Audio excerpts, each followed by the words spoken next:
Before we get to our panelists, I want to go across to former Indian off-spinner Nikhil Chopra because he's got some pointers. He's got headlines today's roadmap for revival as far as the Indian team is concerned. Nikhil, over to you.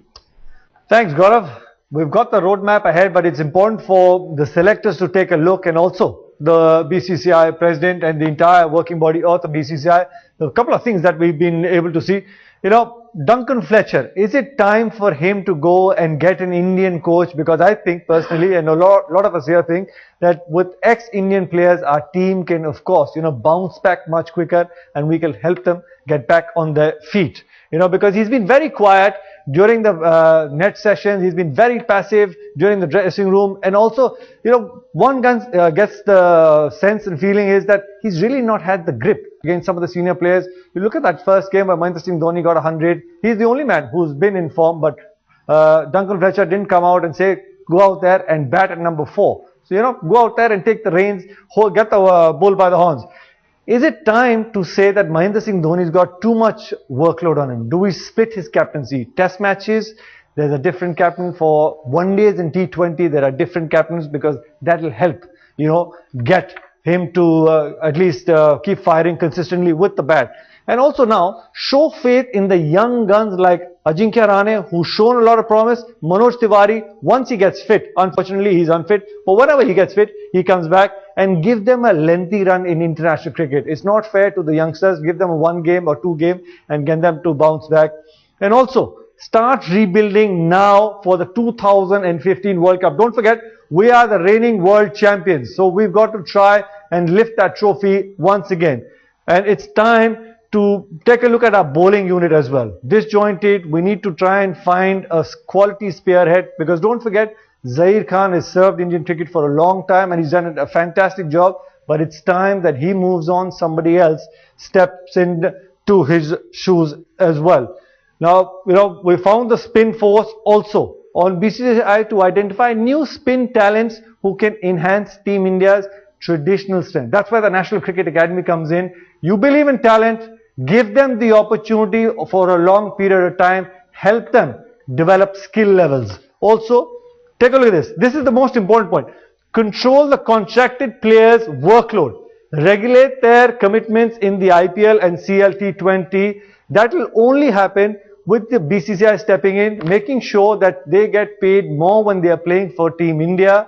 And when they miss their IPL commitments, it's got to be Team India on a higher pedestal. We're not saying that they shouldn't be getting paid more, but Team India always has to be paid more in comparison to when you're playing for the IPL. So, Gaurav, that's what we think here. But the important thing is, the guys sitting out there are the decision makers. Will they take a look at this, and will they try and get Team India back on its feet very, very quickly? All right. Thanks a lot for that, Nikhil. We'll be coming back to you again. You've set that up very, very nicely for us. Kapil Dev, I want to come to you first. Duncan Fletcher needs to go now before any more damage is done. Is he making the damage? That's the question mark. I don't think so. I think the player have to pull themselves up. Yes, I think the coach or the manager, I call him manager, people call him coach. He can't give coaching to anybody, because coach is the person who can teach you how to bat. How can he coach a leg spinner, left arm, in swinger, out swinger? No, he's the manager. I think this is the American word is the coach.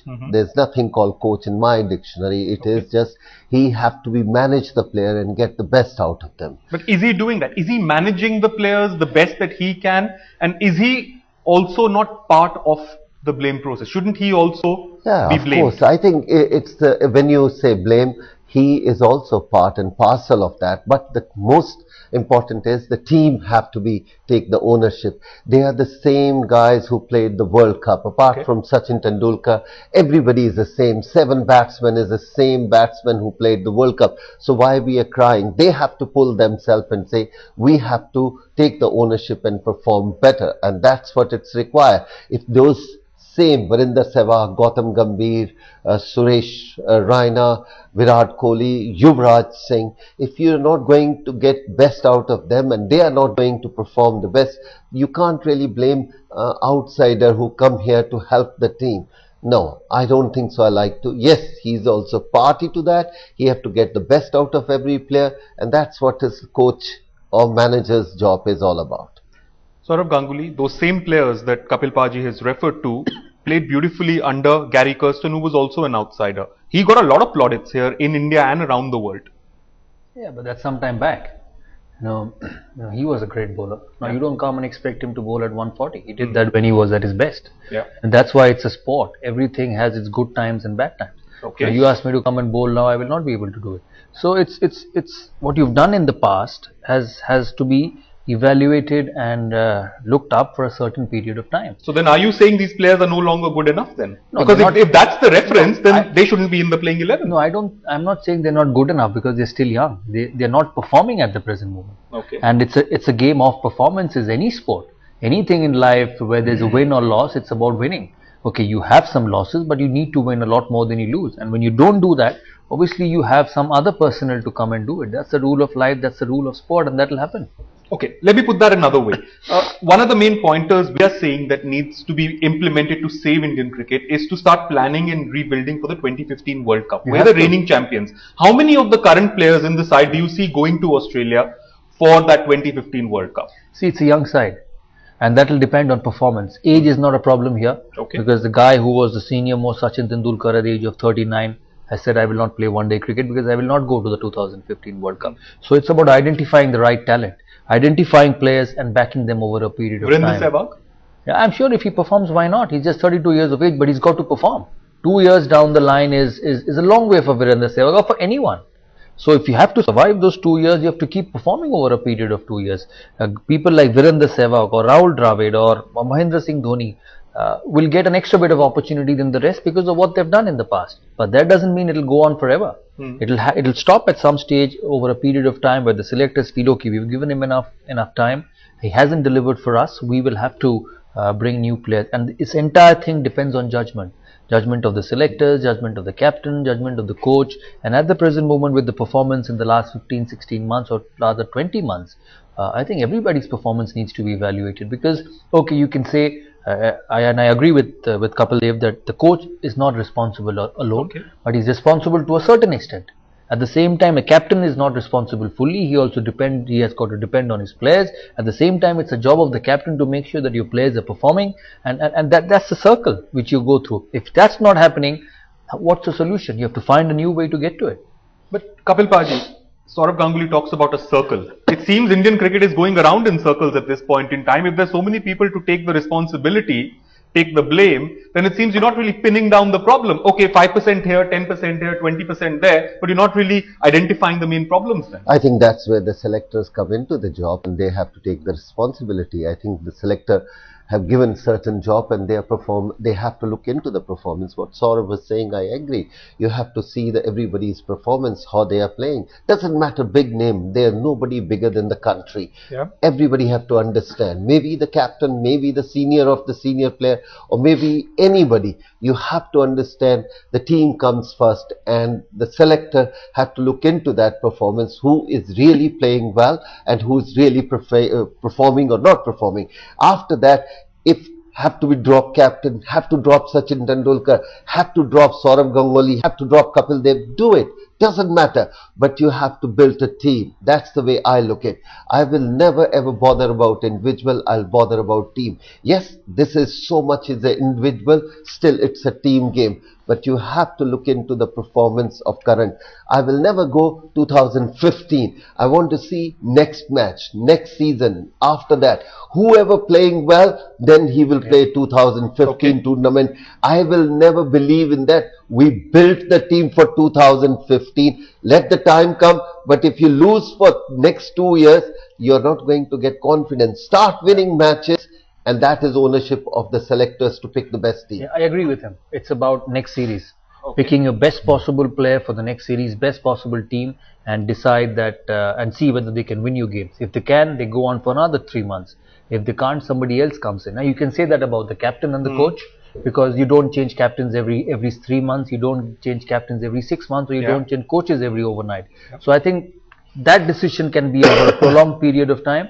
But when it comes to individual players, it should be based maybe not one series, maybe 2 series. Okay, you pick an Ajinkya Rahane and give him 12 games. and you see how he does over a period of 12 games, and then judge whether he's good enough to take you forward. That's interesting because I want to bring an outside view on this now, and Shoaib Akhtar is with us. Shoaib, we often see in Pakistan youngsters thrown into the deep end, given the chance at the very top level in pressure cooker games. Even in India-Pakistan encounters, I've seen youngsters thrown into the deep end as well. Are you surprised at the kind of long rope some of the players in India get and how long they get to be in the side despite not performing? I think there is a culture in Pakistan team that, or for that matter in Pakistan first class level, that whoever bowls quick in an age of 19 or 20, they just put him in the team. Okay. So if he's sharp enough to be smart at it, and he can can be a good bowler, he can be a good international bowler. So he should be learning into the international arena. So that's the culture that we had, that he brought by the Imran. Imran used to do that all the time. So I think we're not scared to we're not scared of taking chances. We're not scared of our youngsters. We believe in our youngsters, and most of the time that when we bring the youngsters, we had always had a senior player such as Wasim, Bakar, or for that matter we had a mentor like Imran. So we almost had a direction set for us. So I think it's quite exciting. It's quite fortunate for Pakistan that Pakistan do get these sort of youngsters. But by all means, that system is not providing it. These are the people like me or any other is coming from streets. Yeah. And that's the passion that we have for the game, and we're quite lucky enough to have that. Kapil Dev, are the senior players not providing that direction like they were in Pakistan at one point in time? Your Imran Khans, Wasim Akrams, Waqar Yunuses. Are the Indian seniors not doing that? And are we scared as a cricketing nation to give raw youngsters a chance? No, I don't think so. I mean, if you look at that, Sachin was only 15 given a chance. Nobody. It seems to be an exception to so, rather than so the that's rule. what when you are giving a topic, so I'm just giving you. I mean, all the players in India played very, very young. You can't say, and so many players played very young and they couldn't survive it. End of the day, you have to survive there. After your performance is good enough, you will stay there, otherwise you will be removed. I think the difference between Pakistan and India, the Indian board is totally different than Pakistan. They look at differently, we look at different. We have a system and we work with the system. I think over the period of time recently, I think things have changed. They start listening to the senior cricketers also, but one have to see how far you want to listen to the senior cricketer. Sometime, a big player can carry on with the reputation, where in Pakistan they don't believe in that. If they think it's not good enough, they can remove that. In our cricket, in our system, it is very, very difficult. That's what we have seen in last 10 to 15 to 20 years. So reputation doesn't come overnight. Let's say Varinder Sehwag, he doesn't come out overnight. He has almost 8 to 10,000 runs in his pocket. But again, if he's not playing well, we should not be bothered to say, thank you, take a break for 3 months, go and play, and we'll pick another one. Or Gautam Gambhir, you have to perform up to that level. But we emotionally sometimes get so involved, we don't know how to take a step. The selector have to take the hard steps when the team is not doing well. Give benefit of the doubt to the bigger players, senior, because they have served the country and they have the ability. But up to one level, after that you can say to any senior player, anybody, thank you, the next guy have to come in. It's finding that level, which it seems is the problem at this point in time in Indian cricket. How long a rope to give to some of the stalwarts, some of the millionaire cricketers that we have here in India? Time for a quick breather. We've spoken about how a portion of the blame is to be given to the coach or the manager, a portion of the blame to the captain. After this short break, we'll shift focus to the Indian captain because he needs to answer quite a bit. Is he overburdened as a skipper at this point in time? We'll put that to our two former skippers in the studio right now. Just before we went into the break, we were talking about how Mahendra Singh Dhoni's burden has just grown. Captain of the Test side, captain of the One Days, captain of the T20. Is it time to, cut down on his burden? Is it time? Is it the right way forward? Split captaincy. We've got some of these comparisons from some of the other captains around the world. Look at South Africa. Graeme Smith is the Test captain. AB de Villiers, ODI captain, he doesn't even play T20 because they want to, survive and get him to play at his best in the one-day format and also Test match cricket. And look at England. Alistair Cook is the Test and ODI captain. Stuart Broad is the T20 captain. So split captaincy even in England. And, as we keep going forward, Australians, look at Michael Clarke, Test and ODI captain. He doesn't even play T20. George Bailey is the T20 captain for the Australian side. Pakistan, we've got their side, we're playing at home. Misbah-ul Haq, Test and ODI captain. Mohammad Hafiz is their T20 captain. So you look at some of the top sides around the world, they've all, employed this split captaincy. Is it time now for the BCCI to look at that way forward so that we can, get Mahendra Singh Dhoni to be at his best? Now these are some of these numbers that you'll be all very surprised. Mahendra Singh Dhoni has been captain for 213 games in all formats, whether it's Test match cricket, whether it's one days, whether it's T20. That's a lot of numbers that he's played. Ricky Ponting, 134, retired from international cricket. Daniel Vittori, 130, does not captain the New Zealand side anymore. Graham Smith, 128, captains only in Test matches now. Mahela Jayawardene, 110 games. He does not captain in the T20s for Sri Lanka anymore. So Gaurav, you compare Team India now to some of the other sides in the world. Split captaincy seems to be the right choice. All right. Thanks a lot for that, Nikhil. Some very, very incisive numbers there from Nikhil Chopra. Let's put those numbers to our expert guests here. Saurav Ganguly, Mahendra Singh Dhoni, overburdened.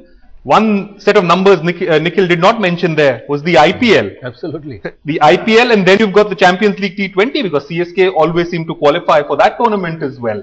Is he simply overburdened at this point in time? Burnt out? Plus he's the wicketkeeper. Yes. Yeah, so and one of the lead batsmen in the side. Yeah, absolutely. He's got enormous amount of responsibilities. I've been saying that over a period of time, that you have to reduce the responsibility of him, otherwise you lose him as a player. And one of the reasons I think he keeps batting lower down the order in one-day cricket is because he's keeping for 50 overs, he's captaining, so he needs time off to come and concentrate on his batting. And I think that's the way forward for Indian cricket. Kapil Paji, are you surprised at the kind of numbers you're seeing? Graham Smith seems to have been a captain, very young captain. He's been around forever as captain of South Africa, only 128 matches. Mahendra Singh Dhoni became captain after him, 213 matches as captain. Yeah, I think, let's put it, I have a slightly different, the need of the hour is very important, but I think the money bank comes in, and the 2020 one-day and Test matches, it is a lot of money coming to Indian cricket board, so I think they have a different thing. Yes, ideally, or if you look at the cricketing side, yes, one can only captain as much as he can handle, but if he is going to play 350 days, 300 days in 365 days, it will be very tough. Sooner or later, he have to take a call what cricket he want to handle and what cricket he's not going to handle. That's very, very important. And the top of that is IPL, I would say. It's a lot of pressure of IPL. That 40, 50 days, it's easy. Sometimes I can see more pressure to all the young cricketer of IPL than even one-day or Test cricket. Perhaps I'm wrong, and I want to be wrong here. Right. I want to be wrong, but from outsider, through whatever we see, that the pressure of IPL can be so much.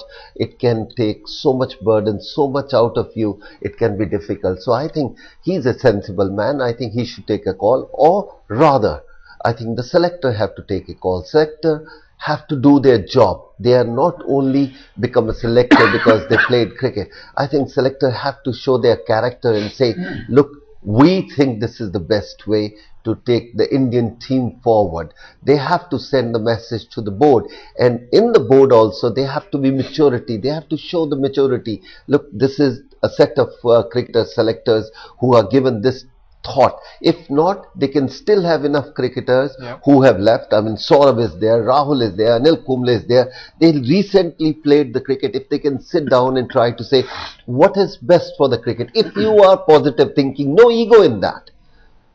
Front of the country, there should be no ego. Bring them these type of a cricketer and say, what is the best thing for Indian cricket? I think even Saurabh, he's sitting here, Rahul Dravid, Anil Kumble, or perhaps recently, people who played the game, Lakshman. Do we give too much power to the captain of the Indian cricket team? Because you keep referring to the selectors. Sometimes I get the feeling selectors don't have a say in any of this. That's where I said the selector have to take the ownership. I think they understand who's the boss. First understand, so it's the captain. We agree on that. Let's put it, there is a player, and top of the player is the captain. But top of that team captain, there is a selector, and top of the selector there is a board, have to send the director and direction and directive. Look, this is the way we want to see the future. And I think no need of the R is, which I given 4 names: Saurav, Rahul, Lakshman, Anil Kumble. They should sit down. What is the future? They can take Ravi Shastri, they can take Sunil Gavaskar, Dilip Sarkar. Let these cricketers who played enough cricket to understand how we can take it, and solid guidelines. Look, this is what we look at from outside, and everybody is involved with the game. I mean, whoever you see, they are talking about cricket or they are administrator. So your mind is ready to look after the Indian cricket. There is 100 ways to go forward if you don't have an ego, because in our country the ego is bigger than anything else. Okay, let me bring Shoaib in, because Shoaib's smiling at this. Shoaib, I've seen lots of ego problems in Pakistani cricket between players as well. But is the board still the overriding power? Are the selectors still the overriding power in Pakistani cricket? Look, yeah, there is a huge problem in Pakistan culture. That ego, as Kapil sir said, and so sort of said, ego is a big problem in our culture. But I think you gotta bring people in such as, I mean, they won World Cup for you. I mean, Saurav and Kapil Dev, and these are the positive mindsets. I didn't win it. I lost it in the final. No, but you didn't win, but you were close. You won many other series against Pakistan. In Pakistan, there was quite a task winning against Pakistan at home with that team. I think that you gotta bring a fresh thinking into it now. This is a time that you gotta bring fresh faces, but a positive mindset. The people who played the highest number of games and who had experienced everything, and yet they are positive people. They should not be a skin deep people. I mean, most of the time that we do get people who are skin deep. I think you should get a new help into it, and the people should rise above. I think you need a people help who can help you out, rather than they just take your money and just go home. We all agree that Indian cricket is at a crossroads at this point in time. After the highs of the 2011 World Cup win, the team's fortunes have nosedived and nosedived spectacularly. 2013 has started in the same way as 2012, ended in shame and disappointment. So what is the way forward? What are the steps that the authorities of Indian cricket need to take? And what can the BCCI and the selectors learn from the Australian rebuilding process? We try and find out. We need to become more consistent. Our performances across the board need to become more consistent if we want to win big series like this one. Yeah, look, I'm obviously hurting, and the rest of the guys in the dressing room are hurting as well. The pain visible, the trauma apparent. Consecutive Ashes series surrenders have forced Australian cricket into some serious soul searching. And when their record 12-year reign at ICC World Champions 2 came to an end, the signs were ominous. India into the semi-final of the World Cup. Unwilling to ride off the shocking slide of a team whose dominance had enriched cricketing folklore as a mere sporting cycle, Cricket Australia rushed into corrective measures and incorporate Biggie Don Agus the responsibility to conduct a public performance review of the team's failings. Straight to Zahir. Agus, along with his team of able soldiers, including former ICC boss Malcolm Speed and former Aussie skippers Alan Border, Mark Taylor and Steve Waugh, assessed the issues that plague the game and its players before identifying a forward plan to arrest the slide. Creating accountability, the Agus review spelled the need for a general manager for team performance who was responsible for the team, coaching and selection. It also recommended a new 5-man selection panel, which included the captain and the coach as selectors, besides highlighting the significance of recognizing great cricket and giving importance to Australia A tours. It also emphasized on the significance of high-quality injury management and the need for performance-based payment incentives for the longer formats. Most importantly, the review urged the board to assess and ensure that the Big Bash League did not comprise Australia's goal to be number 1 in tests. This independent review was given a brief to undertake a full, frank and fearless look at the Australian cricket team's recent performances and to recommend changes that should be made to the current cricket structures and systems to help us again be number 1 in all formats of the game. So be it a single-minded captain who stayed away from the lure of cash-rich IPL and BBL to enrich his test fortunes, be it lowering the burden on their premier skipper by anointing a split captain for T20s, be it summoning back their premier all-rounder mid to up CL T20 commitments to keep fit for the challenges of the test season, Australian cricket has certainly shown the way to keep focus in today's highly demanding times of the game. बात यह है कि आपको हर उस जगह से सीखना चाहिए जहां से आपको फायदा हो, और अगर आपको फायदा हो रहा है ऑस्ट्रेलियन क्रिकेट को समझने में और उस तरह से करने में, तो जरूर करें. The signs of success of the Agris review are already there to be seen. From the availability of able replacements for the likes of Ponting and Hussey to a high-class unit of fast bowlers to a team fast closing in the gap in the ICC rankings. The Aussie model of revival does seem a sure-shot formula for success. So the big question is, why can't we follow an Australian model of cricket where they develop the pool of players and the players are also given rest? Where is the plan B? And why Indian players will always have to play the IPL? These are some of the big questions that the BCCI, the Indian team as well as the selectors need to answer. With camera person Pradeep Gupta in Delhi, this is Suman Roy for Headlines Today. So is the Aussie way the right way at this point in time as far as India's rebuilding process is concerned? We've got Nikhil Chopra who's standing by with some insights on how the Aussies have tried to revive their fortunes after a clutch of their seniors, their stalwart cricketers retired in quick succession. Nikhil Chopra standing by. Nikhil, over to you. Nothing succeeds like success. We've got everything there is possibly for the players with the BCCI. You know, I'm one man who always says we should set standards that the world should follow, but we're following the Australian way because they've been able to get their team going on their feet very, very quickly. Couple of lessons what the Indian team can learn from the Aussies. Lesson number one: regulate players in participation in IPL and CLT20 is very important. Now, we're not saying that some of our senior players shouldn't be playing the IPL, but there's got to be enough weightage when they're playing for their country and a player chooses that I want to play for my country. His money should not be docked, or he should be paid enough when he's playing for his country that tomorrow he can turn around and say, I do not want to be part of the IPL. I want a longer career in international cricket. Lesson number two that I talk about is split captaincy all formats. Mahendra Singh Dhoni has done a fantastic job, but I guess the burden's telling on him, and it's about time that, you know, we split the captaincy in all formats. Lesson number three that we've got: more tours for A teams, and I say that generation next needs to be groomed, experienced, so that the gap between domestic cricket and international cricket can be bridged. So it's very important that more and more tours happen for the India A sides. Lesson number four that we talk about: create a pool of fast bowlers and rotate them. Realistically, create a pool of fast bowlers and rotate them, because you don't want to be in a case and scenario in every 3 test match series or 4 test match series that we play. Every other test match we've got 2 new faces that we are getting them to bowl, and that has been the problem for Team India for quite some time.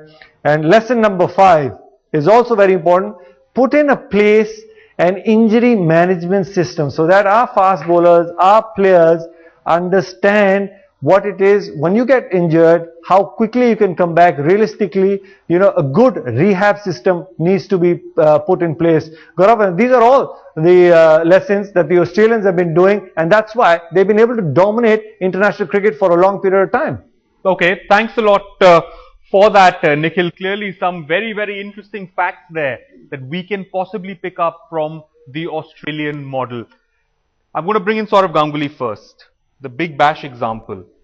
They ensured that the Big Bash does not become an impediment to compromise their ascent back towards the #1 in Test cricket.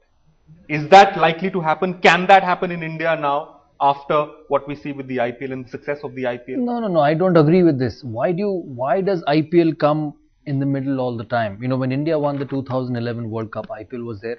When India won the 2010 they were playing so well, they were #1 team, IPL was there. Why do we bring every time IPL into the system? You know, IPL is just for 2 months, and I cannot believe those 2 months the players can recuperate given the amount of time in. No, give them a break after the IPL. Normally IPL is at the end of the season, it's in April. And if you look at the way the world cricket goes around, not many teams play in the month of April, especially in the subcontinent. You go to Sri Lanka in July, you play IPL till May and give them a break for 2 months. Get them fresh after the IPL and then start the international season. It's about doing the calendar right. That's never happened though. Yeah, we always somehow manage to go to the West Indies after the IPL. 2 or 3 days between the IPL and you've got another series. Yeah, that's what needs to be looked after. I think IPL has done a lot of good for Indian players, more so for domestic players. And I'm in a huge in favor of IPL because it looks after young domestic players who would make nothing if they were just playing first class cricket. I think just put it in just structure it in a right way that after the IPL you get 2 months of break and then you come refreshed for a big season of international cricket for India. And I don't think IPL is the hindrance for India's development. All right, but Kapil Paji, I want to give you an example. This is an example that I heard of a couple of years ago. A young fast bowler, he was 18 years old, created a splash, created a record. The first thing he did after creating that record in domestic cricket, he picked up the phone. Breaking news coming in right now. India have managed an improbable victory against arch rivals Pakistan after they put up a paltry 167 on the board. 168 a target, and they won the match in Delhi at the Firozshah Kotla by 10 runs. So they've managed to salvage some pride. Remember, India have already lost the series 2-0 and now they've managed to salvage some pride by getting one match under their belt, the last and the final one there. This too was a match that Pakistan had its nose ahead in right from the start. Pakistan had their name written on this match, but the capitulation by their batting order has come to India's aid. Indian bowlers have done well to defend a low score of 167 and they've managed an improbable but a famous victory nonetheless at the Firozshah Kotla in Delhi. India winning that match by 10 runs. Some respite for the fans who were hoping that India can put up a much better performance, and also the fans who had braved the cold in Delhi and gone out to see the match at Firozshah Kotla. So India winning that thriller turned out to be quite a match in the end, going from one side to another. Pakistan, with the score, with the target being as low as it was never really out of the match. But they kept losing wickets at regular intervals. Their starting batsmen too and the middle order too did not quite attack the Indian bowlers. They went about their job in a very, very slow fashion. Many would say they just lost track of the way that they needed to build an innings, and suddenly it all caught up with them. The Indian bowlers doing their job to the T by managing to continue the pressure on the Pakistan batsmen. So a famous victory for India. The series is still lost, but Shimon Ray, my correspondent, joins me over the phone line from outside the stadium. Shimon, some respite for the fans there. A victory they weren't expecting, but a victory that will give them a lot of joy now. Well, firstly, Shiva, what a match. The way the Indian bowlers fought back, the way it was a paltry total, it was small little total, and in these matches, small score matches, we see tight finishes, and that's what has actually happened. Indian bowlers had to give their 100%, and believe me, all the bowlers and the way the fielders had taken their catches, jumped and stopped all the ball, the way they have played over here. It's something that they should have done earlier. This is something they should have started with the season. It's a chilling cold over here, but the Indian fielders and bowlers have braved that and won the match for India. It's a fantastic bonus for India. The series has been lost, but nevertheless, this is something that we expect from the Indian bowlers, and they have done it probably, and perhaps Indian batsmen learned something from them, and the batting lineup, which collapsed like a house of cards earlier, they should learn how to give a fight back in all situations. Right. I have Nikhil Chopra with me in the studio, our expert. Nikhil, as Shimon was saying, what a match. I don't think anybody could have expected or predicted this, but what an implosion by the Pakistan batsmen. The match was on a platter for them, and for them to just capitulate in this fashion, sure, it has come to India's rescue. And of course, we'll talk about the Indian bowlers as well, but what a surprising end. Well, incredible. I think for the Indian bowlers, they probably felt they have nothing to lose, to go out there and just put the ball in the right sort of areas. And if the Pakistani batsmen get out, fair enough. And one batsman getting out led to the other. And that's when, once the pressure started creeping in, that's when you saw the true colours of the Pakistan batting lineup. And I think that makes all the difference. If you can pick up wickets with that new ball, Shivani, it makes a world of a difference. You know, because of the two new set of cricket balls that we are playing with, so the ball stays newer for about 10-12 overs in comparison to the olden days where you only use one cricket ball, and after 5-6 overs it never swung. Now it swings for about 10-12 overs. So the unpredictability that we've come to associate with the Pakistan team finally coming to India's rescue in this match. Nikhil, so far we've seen a very different Pakistan side, you know, very confident side. They were fielding like never before. Their batting was working out fairly well. There were, you know, a few players that were providing them stability. So even though we expected their batting to be as brutal as it's always been, they somehow managed to avoid that. But in the end, it has caught up with them, you know, the law of averages. Well, you know, once you get into your comfort zone in international sport, that's why your downward slide starts happening. You're absolutely spot on when you saw the Pakistani side. Initially in the 2 one-days, they were hungry, they were eager to go out there and do well. And in this game, you just felt like they were a little laid back, but not taking any credit away from the Indian bowlers. Yes. You know, to restrict, to defend 160 odd, it takes a special effort. Make no mistake about it. But I just hope that our Indian team, where we were talking about them a couple of weeks ago and a couple of days ago, where the bowling lacked any sort of venom, you know, this is the kind of potential our bowling attack has got. I hope they can be a little more consistent with it, because surely you have the talent, you just need to believe in yourselves. Right, Shubhan, you've been speaking to a lot of fans outside the Firozshah Kotla. Certainly they have to be impressed with the Indian bowlers, and you know, we don't have a very experienced bowling lineup right now. Crunch games against arch rivals Pakistan, you know, very little to play for but pride in this match. And despite that paltry target on the board, the Indian bowlers really shone today. They have shown the kind of heart that is needed to bowl out a strong Pakistan lineup, and not only that, it's a very inexperienced and young bowling lineup. Bhuvneshwar Kumar in particular has been the revelation of the series so far. In the 2020 matches as well as in the ODI series, he is perhaps the find of the series. It's not only the ODIs but also the 2020. So he has been the find. Even Sami bowled very well. It was his first international match for India, and the way he bowled in the last final overs, kept on the pressure, did not bowl loose destinies, kept the line length, and that shows the kind of maturity the Indian new bowlers are coming up with.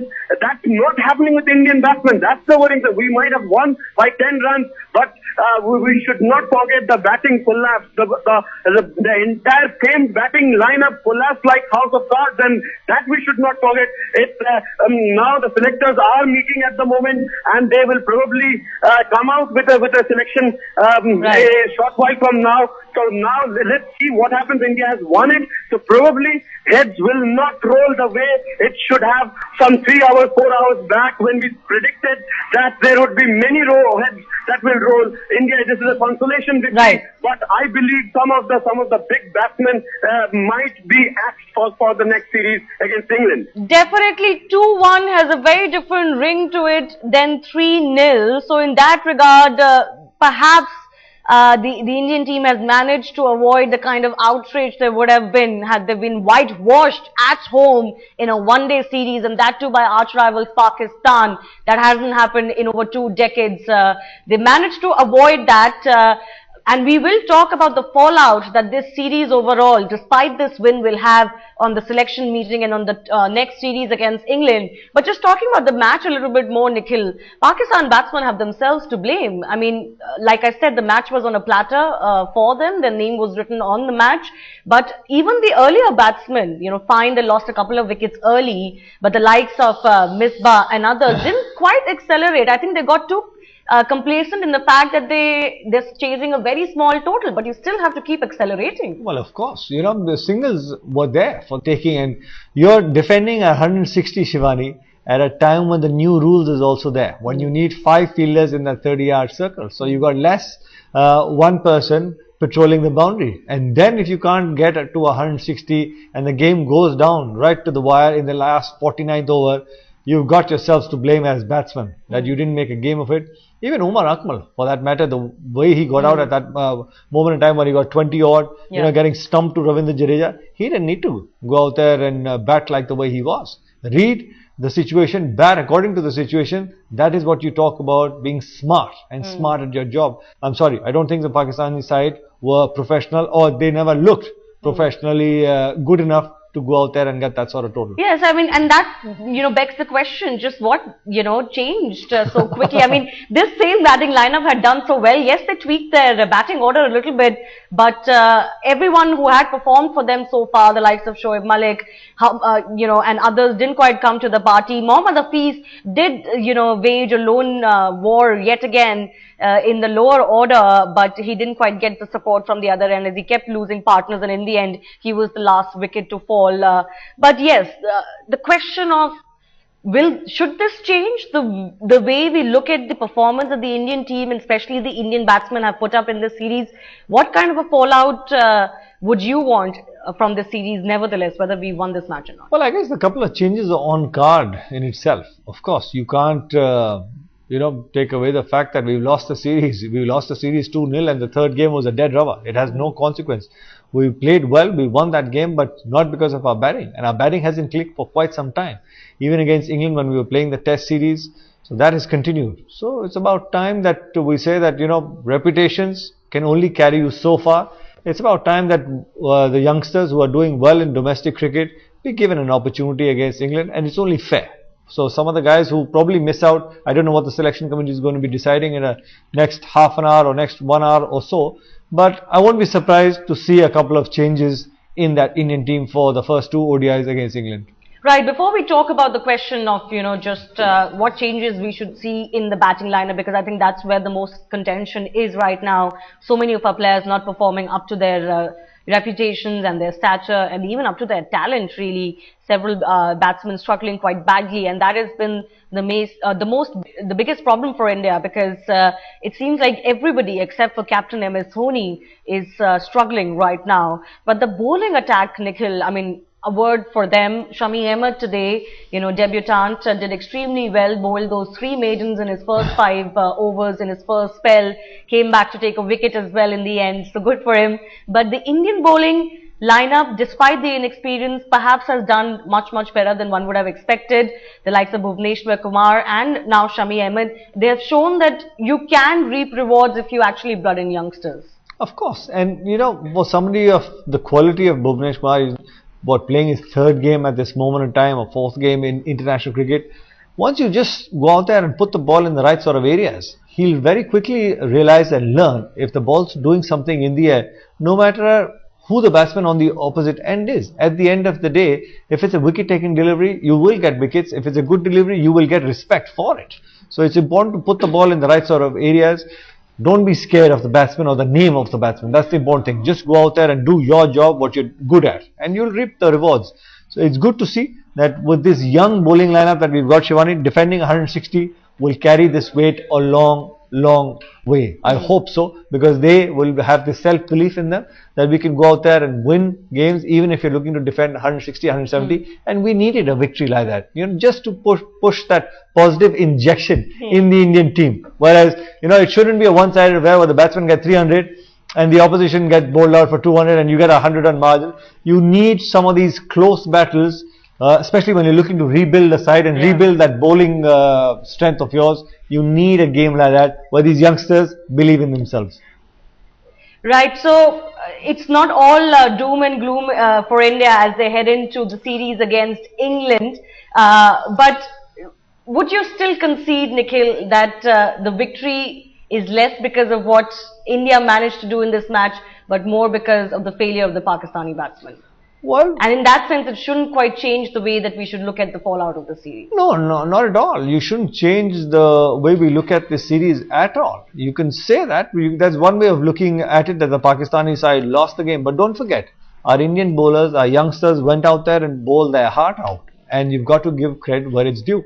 You picked up a couple of wickets early on, and we kept picking up wickets at regular intervals. I think that was the icing on the cake, and we were able to push the Pakistani batsmen in the corner, and they never got out. So you got to give credit to our young Indian bowling attack as well. And I thought Ravindra Jadeja was outstanding also today.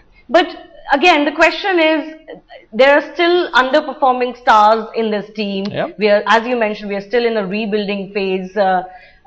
what are the changes that you would still like to see, and the tough calls that everybody has been asking for from the selectors? It is, you know, a win, fine, a win is a win, it's brought us joy, but it's certainly not good enough the way the Indian players have performed in this series, and in fact for a period of while now. So, should it save the stars is the question. Well, to be honest, if you break it down, if I was sitting in the selection committee, you'd say that, where did we go wrong? You know, talk about rebuilding. We're looking to rebuild the bowling attack, not the batting. This is pretty much the same core that won us the World Cup. Yeah. There's no new faces. Only Tendulkar's missing. You know, the master that he is. He's the only guy who's missing. And I think the stars that we're referring to, Virendra Sehwag has already been given a jolt. He was not a part of the 11. And I wouldn't be surprised, either Gautam or for that matter Virendra Sehwag, one of them is asked to sit out in the first two ODIs. And you know, people like Murli Vijay, who's just got 100 against, or 70 odd against the England side, he'd probably given an opportunity.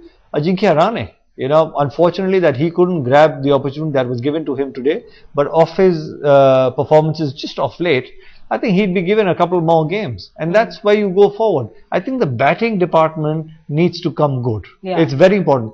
Fair enough. We talk about stars, the length of the rope that they can get, 6 games, 8 games, but the selectors also realize, A, you're losing, you know, consistently. B, you're taking 14, 15 games and not performing or not getting a respectable score. You've got yourselves to blame. The selectors have not been giving you opportunities that every second game you're sitting out and then playing one and then missing 2 and then playing 1. No, you've got a consistent run of 14, 15 games, and if you don't do well, you've got yourselves to blame as players. So the question of Rohit Sharma then, should he not be in the squad against England? To be honest, even with the kind of talent that he's got, no disrespect to Rohit, I think he's had enough opportunities. Yes. He needs to go back to domestic cricket, get runs again and come back. You need to give rewards to players who've been consistently getting you runs in domestic cricket. Hopefully, fingers crossed, Manoj Tiwari is fit. He can come and take that spot in the middle order. You know, a lot of people would be talking about Suresh Raina also in the selection committee.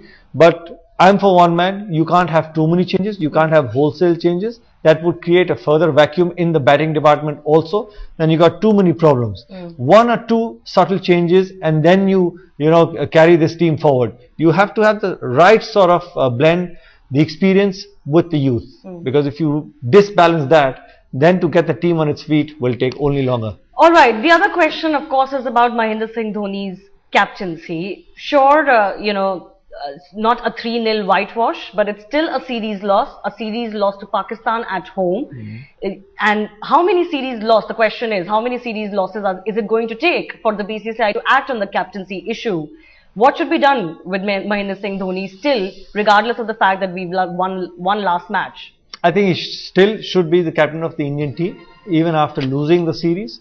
A, because there is nobody else who's ready to go out there and, you know, take on Team India and be their captain. Nobody's performance has been good enough. You can only be captain of the side when you hold your own weight in the side. And Mahendra Singh Dhoni has been able to do that. He's got that 100. He's got a half century. Unfortunately, we've lost the series. The captain cannot go out there and bat for anybody else. The captain cannot go out there and bowl for anybody else.